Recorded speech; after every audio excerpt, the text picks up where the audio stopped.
Yes, hello my vacuum cleaner chums. How are you today? This 1930 Hoover Model 800 from America is done.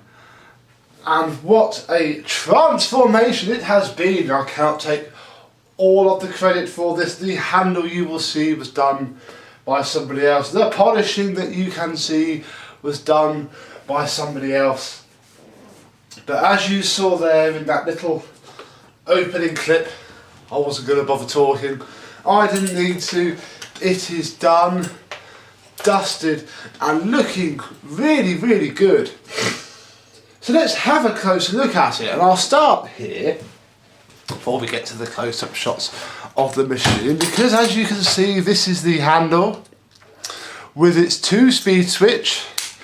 Up is off, middle is max, the bottom is minimum. Now I'm not actually sure how it should be wired up because the service manual doesn't say, and I can't remember how it was before. However, there isn't a lot of room in here to wire it up because I've replaced all of the internal wiring with modern cable, because it was full of cloth wiring which as soon as you bend it, it cracks. There's not a lot more, there's not as much, the cables aren't as easy to move, so it's all wired up, all the cables are cut to length, and I'm now not moving it. So a little bit of a fail, but then again it works really well. Unless you knew, you wouldn't notice. That is fun. The handle has come up very, very nice. You may notice that the cable is now black with, it's actually very dark brown. It's actually the Electrolux 500 cable exit grommet. Works very well. Yes, I have replaced the truly horrible modern white cable with some might still call it truly horrible, modern, it's actually rubberized cable. Tool Station said it. I'm quite impressed with it. I bought a drum.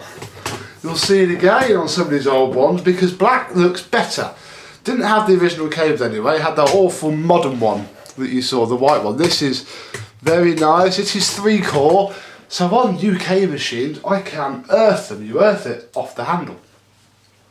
Because this is American, I don't need to earth it, so I'll just chop the cable off really. This is its new plug. Had these imported from America. They are sort of old looking but modern really, and obviously I can wire them up myself. So very nice indeed. This does lack cable grip though. Be a little bit wary of that if you ever buy them to use. I put a cable tie around the inside of the cable so it will still pull out if you yank it, but absolutely fine for the use that this machine will get, and it looks really, really nice as well. Have a look at the bag, because yes, I obviously, no surprise to anybody who knows about these things, could not find an original bag. Love nor money. Even if I found one, wouldn't expect anybody to sell it. You just don't sell them anymore. Somebody did offer to make one. Very kind offer it was as well, but it was decided that it actually suits it quite well. This is the original bag strap. It was hiding in the handle, as they all do. This is the original bag clip, and it's a little bit shorter now because this is in very good condition. Normally these rot. This isn't. This is superb. So what I did is I just stretched the spring as it goes up the handle, so there is enough tension in this to clip it onto the bag. Again, it's never going to get used to the point where it's so full it's dragging on the floor. Happy days.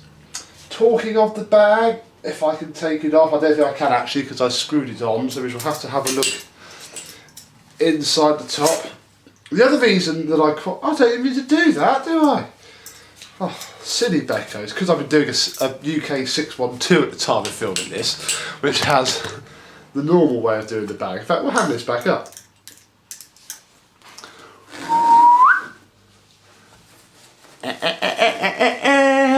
Yes, because it has the bag fill tube mechanism in it, we've been able to HEPA flow it. This is again why, I'll be fair, if you're in America, I've been told that you don't like these and you throw them away. Could I have one, please? Pay your postage. We don't get these in the UK, and it's the way to convert these old coffee can Hoovers to take cloth bags. A bit better than the way I do, which is to spread out the bag behind the flange. It's not quite as good. The other thing you may have noticed is the handle has been powder coated. Yeah, it's done by actually Stuart from Manchester Vax sorted this out. Thank you very much, Stuart. What didn't cost an awful lot either. I am definitely getting my 2 old ones done. I need to plan it so I can send it all over and wait really for it to come back. Although the problem with my 825, 875, both actually, is I'm not sure how to get the handle grip off without damaging it. So I need to think about that. But yeah, really makes such a huge, massive difference.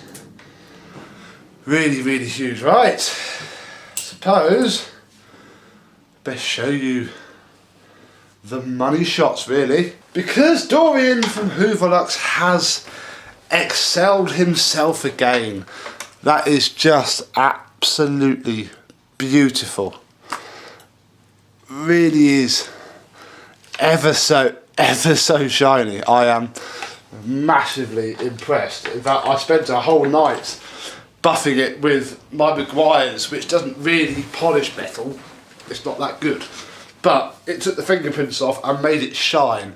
Such a lot of work has gone into this by Hoover Lux. I know he's done a video of it. If you have an old one of these, he is more than happy to polish it for you for a cost, so bear that in mind. Don't think you'll find many people in the UK now who will happily machine polish bits of old Hoover. The stuff I'm picking at, I've only just noticed, is insulation tape. You see, these should have a sort of cloth, cardboardy bit that goes down the bottom of the handle and packs it out. I don't have that, so I've used black insulation tape, which is doing a good job, but a bit more is sticking out than I first thought. So hey ho. But yeah, the climb mechanism is now fairly smooth. You have to get it at the right angle to park it up, otherwise it does that. But a bit of grease sorted all that right out. Underneath, it's similarly lovely. Not a lot you can really do with this bit because it's not polished metal. We have a brand new, it's not an old stock sadly, it is a modern, it is genuine Hoover, but modern genuine Hoover belt. The brush fold, if you remember, was brown. I don't think it should have been painted brown. I don't know if it should have been painted at all, but it's certainly not painted now because I decided that it was just better off left bare. The brush strips are genuine Hoover brush strips. Very vintage Hoover logo on those brush strips. That's astonishing really. You just don't see those anymore. And everything is spotless. That will leave that there because I haven't fully finished it yet because the aroma door is empty. I've had this very safe at my mother's because this is very old. And originally I was going to take all of this filling out so I could wash that top bit mainly, which is a bit yucky, and refill it with some cotton wool and some essential oils. However, I took the first layer off, telephone, and it smells gorgeous. It started to smell again. It's lavendery, really strong lavender, and it's fantastic. So I left it the hell alone, really. But I put a few drops of water in it, put it in a Tupperware container, and then stuck it in the airing cupboard so it could sweat. And so we can fit the aroma door, check that it is turned on, and we'll put it back on the cleaner. Gorgeous! Show you the headlight though, because that's not quite as great. because it's gone very, very dim. Not too bad there actually. Let's turn it on low. It does still work, bless it.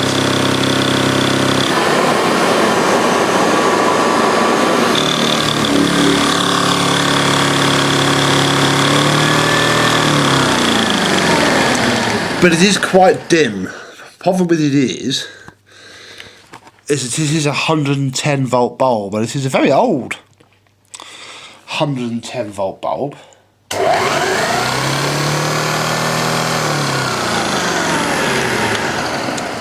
But it is being left because it works and it's vaguely original.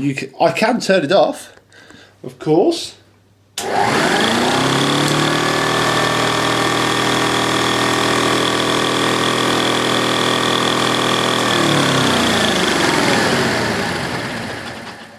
And it does its job. So I've left that. This bit, but let's go to wobbly handheld mode, because it's not often we see these on my channel, and I'd be very surprised if we ever saw one again, I'll be honest, because in the UK, sit down, these are very, very rare. So I've got my image stabilisation on. This is the Hoover logo. It was very dull. This took 5 minutes with some auto sol and ever such a light touch, so I didn't rub off the black. Obviously Mr. Dorian's beautiful polishing, it needs another buff, so I've been handling it, that's okay. The height control has been adjusted. It's a bit stiff to turn, but it's because all the weight of the cleaner's on it, so we shall leave that. We take the bag off so we have some, there we go, some light, because behind here this is the on-off switch for the headlight. This is the ratings plate. Okay, polished up very nice. The serial number, don't know if anybody can date it from that. I think this is before they started caring about dating them as such. North Canton, Ohio.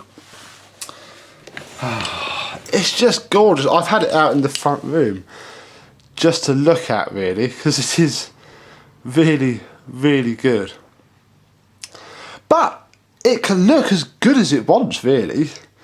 But does it still beat as it sweeps, as it cleans?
I think this carpet is just a little bit too thick for it. Obviously flooring has moved on since the 1930s. Give it a quick try on a lighter rug.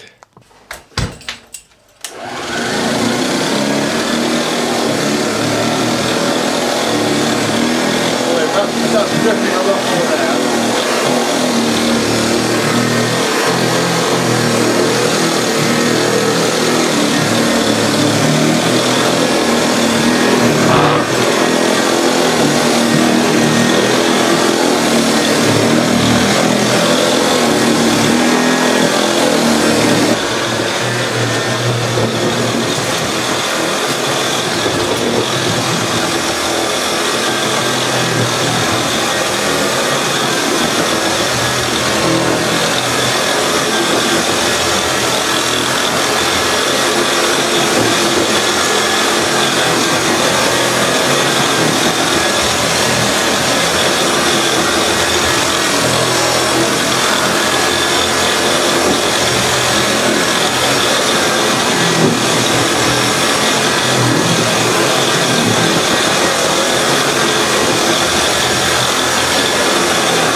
such a lovely wind down, so smooth, works really well when the carpet's nice and thick, as it is back there.